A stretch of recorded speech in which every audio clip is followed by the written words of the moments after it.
We start this week with the City Council's unanimous decision to revise 2026 fiscal year tax rates following the discovery of a calculation error in the annual budgeting process, which saw projected expenses exceeding projected revenue by about $3 million. The mistake was discovered by at-large City Councilor George King prior to Thanksgiving, after the municipal budget and tax rates were both approved in recent months.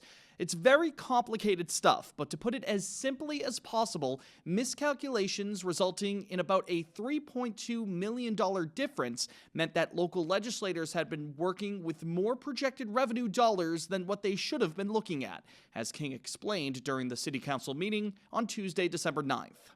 We spent last spring $3.2 million more dollars than we actually had, that we didn't realize that.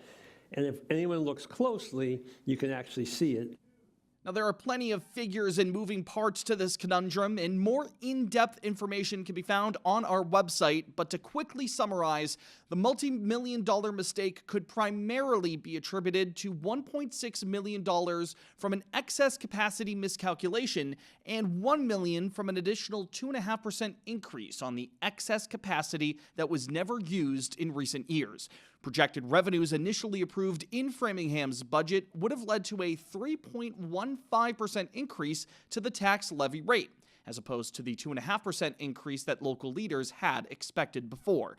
The solution, as outlined by Mayor Charlie Sisitsky and approved by state officials, is to increase estimations for revenue projections locally in FY26 for motor vehicle excise taxes, interest income on investments, and building permits, while also refraining from using any excess capacity to the local tax levy rate in future years.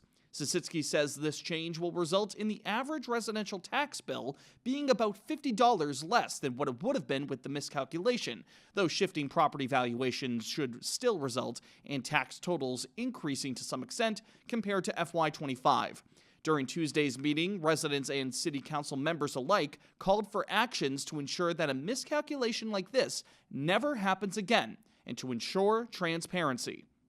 If this ever happens again, shame on all of us, because I think everyone on this council, in your office, it's going to be the first thing you check. Sisitsky and members of his administration said those efforts to enact guardrails will be taken. The City Council unanimously adopted the revision to the tax rate, reflecting the 2.5% tax levy increase they had initially forecasted prior to the discovery of this mistake.